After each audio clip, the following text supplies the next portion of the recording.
दोस्तों, तर्जुमे की सीरीज़ का ये हमारा 50वां वीडियो है और आज के इस वीडियो में जो इक़्तिबास मैंने चुना है वो है महामारी या वबा से जुड़ा हुआ। और शुरुआत करने से पहले आपको फिर से एक बार मैं याद दिला दूं कि जब भी आप तर्जुमा कर रहे हैं हिंदी से उर्दू या उर्दू से हिंदी, वहाँ पर आपको ग्रामर पर नहीं फोकस करना है, लफ्ज़ियात पे फोकस करना है। लेकिन फोकस करने का मतलब सिर्फ लफ्ज़ियात की तब्दीली नहीं होना चाहिए। जैसा मैं बार बार कहती हूँ कि हर लफ्ज़ का एक अपना कॉन्टेक्स्ट होता है, एक सियाक होता है, वो उसी कॉन्टेक्स्ट में इस्तेमाल होता है। तो जब भी आप इस तरह के तर्जुमे पर काम कर रहे हों, इस तरह का तर्जुमा कर रहे हों, तो याद रखिए कि जो भी लफ्ज़ आप इस्तेमाल कर रहे हैं वो उसी मेयार का हो जैसा कि तर्जुमे में आपसे उम्मीद की जा रही है। दूसरी बात, तज़कीर व तानीस की गलतियाँ। जब कोई बोल रहा होता है तो वो गलतियाँ नज़रअंदाज कर दी जाती हैं, लेकिन जब आप तहरीर कर रहे हैं कोई चीज़, जब आप लिख रहे हैं तो वहाँ पर तज़कीर व तानीस की छोटी छोटी गलतियाँ बड़ी गलतियों में शुमार की जाती हैं। तीसरी बात, इमला की गलतियाँ। जो भी आप लिख रहे हैं उसमें इमला की गलतियाँ कम से कम होनी चाहिए, क्योंकि तर्जुमा करवाने का या तर्जुमे के सवाल देने का मतलब सिर्फ ये नहीं है कि आपको कितनी लफ्ज़ियात दूसरी ज़बान में आती है। वहाँ पर मकसद ये होता है कि आपको उस ज़बान पर कितना उबूर है, कितनी कमांड है। तो हम शुरुआत करते हैं आज के इक़्तिबास की। और मैंने अलग से लफ्ज़ियात नहीं बनाई है क्योंकि साथ ही साथ हम लफ्ज़ियात को भी डिस्कस करते चलेंगे। पहला जुमला है, लगभग 18 साल पहले सार्स वायरस से भी ऐसा ही खतरा बना था।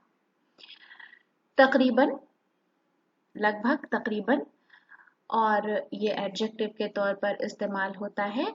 18 बरस पहले सार्स वायरस से भी ऐसा ही खतरा लाहक था। तो एक जगह हमने देखा खतरा बना था, खतरा मैस्कुलिन नाउन है, मुज़क्कर है। एक जगह खतरा लाहक था। 2002-3 में सार्स की वजह से पूरी दुनिया में 700 से ज्यादा लोगों की मौत हुई थी। 2002-3 में सार्स की वजह से पूरी दुनिया में 700 से ज्यादा लोग हिलाक हुए थे। तो ज़रूरी नहीं है कि हम हर एक लफ्ज़ का रिप्लेसमेंट करें। अगर आपको वो जुमला ठीक लग रहा है, जैसे मुझे ये ठीक लगा, मैंने यहाँ पर सिर्फ एक लफ्ज़ तब्दील किया है, हिलाक। मौत की जगह पर हिलाक हुए। तो इस बात का आप पूरा ध्यान रखें। इसीलिए मैंने ये इक़्तिबास लिया है कि इसमें कुछ चीज़ें हैं जो एज इट इज़ ही लिखी हैं। पूरे विश्व में हजारों लोग इससे संक्रमित हुए थे। इसका असर आर्थिक गतिविधियों पर भी पड़ा था।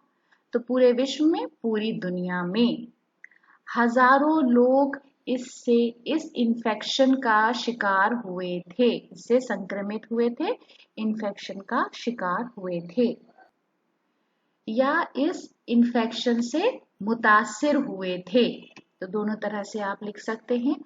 इसका असर आर्थिक गतिविधि, क्या हो गया, आर्थिक गतिविधि मुअन्नस है, फेमिनिन नाउन के तौर पर इस्तेमाल होता है, मुआशी सरगर्मियों पर भी पड़ा था, और सरगर्मी भी फेमिनिन नाउन यानी मुअन्नस है।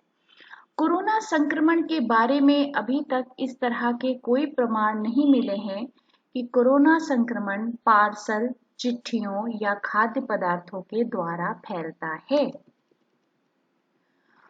कोरोना वायरस के बारे में अभी तक इस तरह के कोई सबूत नहीं मिले हैं कि कोरोना वायरस पार्सल ही है, चिट्ठी, खुतूत।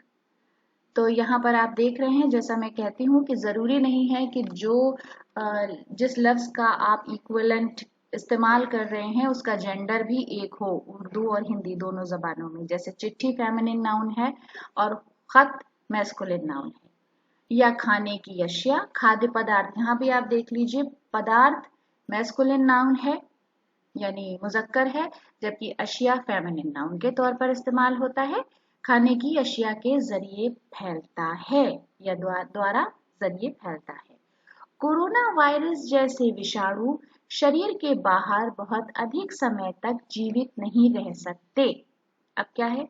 कोरोना वायरस जैसे विषाणु मैस्कुलिन नाउन, जरासीम उसका इक्विवेलेंट है मैस्कुलिन नाउन, जिस्म शरीर मैस्कुलिन नाउन के बाहर बहुत ज्यादा वक्त तक जीवित एडजेक्टिव जिंदा नहीं रह सकते।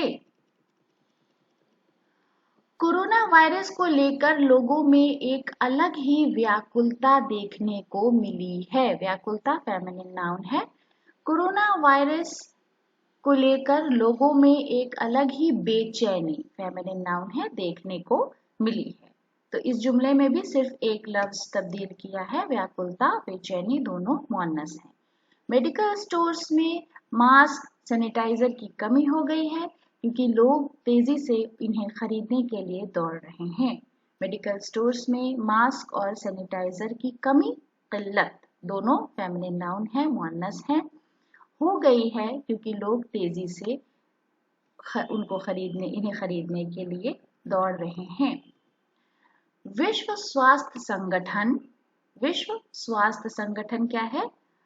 आलमी इदारा बराए सेहत, पब्लिक हेल्थ इंग्लैंड और नेशनल हेल्थ सर्विस NHS से प्राप्त सूचना के आधार पर हम आपको कोरोना संक्रमण से बचाव के उपाय बता रहे हैं। इसका तर्जुमा क्या होगा कि आलमी इदारा बराए सेहत, ये हो गया विश्व स्वास्थ्य संगठन, फिर है पब्लिक हेल्थ इंग्लैंड, अवामी सेहत इंग्लैंड और नेशनल हेल्थ सर्विस यानी कौमी सेहत सर्विस से मौसूल प्राप्त सूचना, इत्तला दोनों फेमिनिन नाउन है, के आधार पर। अब ये देखिए, आधार है मैस्कुलिन नाउन यानी मुजक्कर, तो के आधार पर, यहाँ पर के का इस्तेमाल हुआ है, जबकि बुनियाद फेमिनिन नाउन है इसलिए की का इस्तेमाल किया गया है।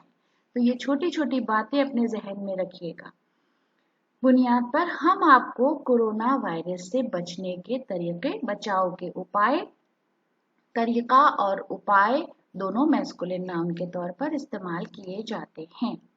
तरीके बता रहे हैं।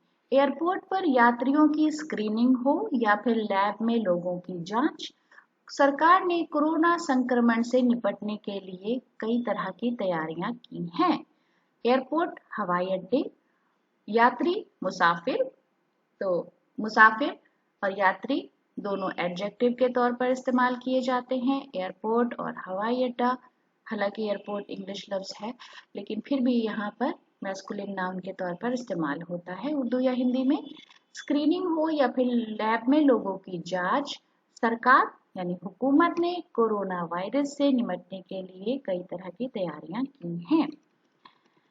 फिर है, इसके अतिरिक्त किसी भी प्रकार की अफवाह से बचने, खुद की सुरक्षा के लिए कुछ निर्देश जारी किए हैं जिससे कि कोरोना संक्रमण से निपटा जा सकता है। इसके अतिरिक्त, इसके अलावा किसी भी तरह की अफवाह से बचने, खुद की सुरक्षा के लिए, खुद को महफूज रखने के लिए, तो यहाँ पर सुरक्षा है फेमिनिन नाउन और महफूज है एडजेक्टिव। तो ये मैंने एक तब्दीली की है। खुद को महफूज रखने के लिए कुछ निर्देश, हिदायतें, तो निर्देश मैस्कुलिन नाउन है, मुजक्कर है, जबकि हिदायत फेमिनिन नाउन है, मुअन्नस है, जारी की हैं जिससे कि कोरोना वायरस से निपटा जा सकता है। तो यहाँ पर आप देख लीजिए, निर्देश चूंकि मैस्कुलिन नाउन है इसलिए निर्देश जारी किए हैं। हिदायत फेमिनिन नाउन है इसलिए हिदायत जारी की हैं। तो ये आप इस तरह की छोटी छोटी चीजों पर जरूर अपनी निगाह रखें जब आप तर्जुमा कर रहे हो। तो दोस्तों, आज के वीडियो के लिए हमारी इतनी पेशकश थी। वीडियो आपको कैसा लगा हमें जरूर बताएं और तमाम लोग जो उर्दू अनुवादक या सहायक अनुवादक की तैयारी कर रहे हैं उनके लिए ऑल द वेरी बेस्ट।